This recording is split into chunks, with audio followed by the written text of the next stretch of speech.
नमस्कार दोस्तों, Ritesh knowledgeable channel पे आप सभी का हार्दिक हार्दिक स्वागत है।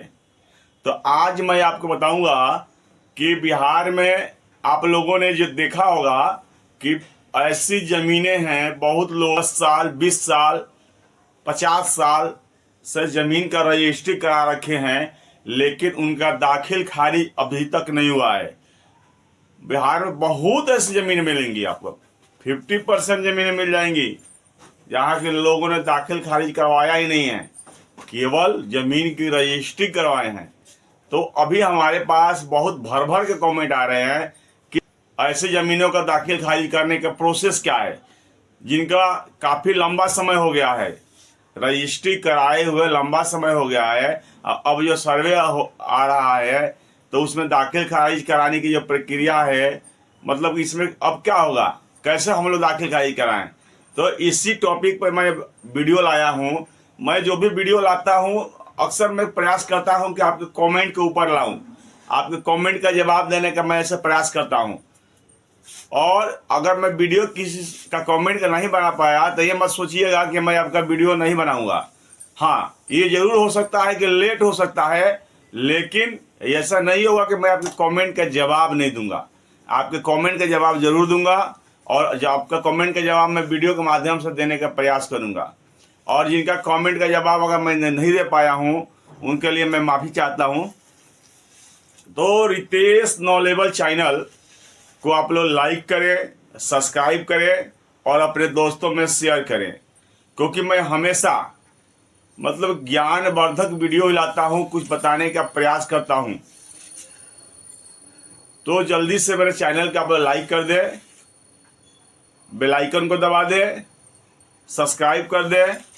तो चलिए मैं आज का वीडियो शुरू करने जा रहा हूं।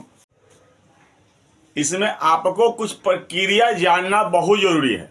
अगर आपका रजिस्ट्री कराया है, चाहे कितना भी पुराना हो, मतलब अगर लीगल आदमी से अगर आपने रजिस्ट्री कराया है, बेचने वाला सही है, बेचने वाला फर्जी नहीं होना चाहिए, और ज़मीन पर आपका कब्जा है, तो इस सर्वे में ज़मीन आपका ही होगा, घबराइए मत। लेकिन केवल जो प्रक्रिया है उसको समझने की ज़रूरत है, जो प्रोसेस है उसको समझने की ज़रूरत है। मैं पहले बात कर लेता हूँ उन लोगों का जिनका 50 साल 60 साल रजिस्ट्री करवाए हुए है और उनका लैंड म्यूटेशन नहीं हुआ है। पहले मैं उन लोगों पर बात कर लेता हूँ। तो सुनिए, लैंड म्यूटेशन का जो नियमावली है उसमें ऐसा कहीं कुछ नहीं लिखा हुआ है कि 10 दिन 15 दिन या 50 दिन के अंदर आपका लैंड म्यूटेशन हो जाना चाहिए। ऐसा कहीं कुछ नहीं है। अगर आपने ज़मीन रजिस्ट्री करवाया है तो उसके बाद लैंड म्यूटेशन करवाना है। ये नहीं है कि इतने दिन के अंदर हो जाना चाहिए। तो इसमें घबराने वाली बात नहीं है कि आपने अगर लैंड म्यूटेशन नहीं करवाया है तो अब आपका लैंड म्यूटेशन नहीं होगा। हाँ, अगर आप लीगल रूप से आप सही हो तो कितना भी पुराना अगर ज़मीन है आपका तो उसका लैंड म्यूटेशन हो जाएगा। अगर आपका बेचने वाला आपका संधांधली कर दिया है, बेचने वाला सही नहीं है, आप रजिस्ट्री करवाने में मतलब ठगी के शिकार हो गए हो, वो जो ज़मीन है जो जिससे आप खरीदे हो वो मतलब कि उसका असली ऑनर नहीं है, या वो अपने हिस्सा से ज़्यादा बेच चुका है, उसका खाता खेसरा नंबर में कोई गलती है, तो आपका जो है चाहे वो 30 दिन का अगले दिन भी जाओगे तो आपका लैंड म्यूटेशन नहीं होगा। हाँ, आपका कागज अगर सही है तो लैंड म्यूटेशन हो जाएगा। और अभी जो बिहार में नया नियम आया है कि अब जमीन रजिस्ट्री के 15 दिन के बाद लैंड म्यूटेशन हो जाएगा। मतलब अभी जो नया नियम आया बिहार में हाल फिलहाल में, जमीन रजिस्ट्री के 15 दिन के बाद लैंड म्यूटेशन हो जाएगा। सुनिए, जिससे आप जमीन खरीदे हैं उसका आपसी बंटवारा अगर नहीं हुआ होगा, उस जमीन पर विवाद होगी, उसने अपने हिस्से से ज़्यादा बेच दिया होगा, उस जमीन का खाता खेसरा नंबर में गलत हुआ, उसमें चौहद्दी गलत डाला होगा, थाना नंबर गलत लिखा होगा, मौजा गलत लिखा होगा, तो मतलब ऐसा अगर कुछ होगा, अगर पेपर में गलती होगी तो दाखिल खारिज में प्रॉब्लम आएगी। लेकिन अगर आपका पेपर सही है बेचने वाला सही है, खरीदने वाला सही है, तो आपका दाखिल खारिज में कोई प्रॉब्लम नहीं होगी, चाहे कितना पुराना हो गया हो। आप जो है वो डॉक्यूमेंट लगाइए। हाँ, ऐसा मान लीजिए एक ही और है, जिससे आप खरीदे हो, उसने अपने नाम से परमोटेशन नहीं कराया और उसने आपको बेच दिया और आप जा रहे हो दाखिल खारिज कराने के लिए, तो वैसा जो है आपका वो जो मोटेशन है वो कैंसिल हो जाएगा। तो ऐसे केस में आप जो है DCLR कोर्ट में, जैसे कि आपने जिसे खरीदा है उसका केवाला लेकर के अप्लाई कीजिए मोटेशन के लिए और एक वकील के माध्यम से बहस कराइए, तो आपका दाखिल खारिज हो जाएगा।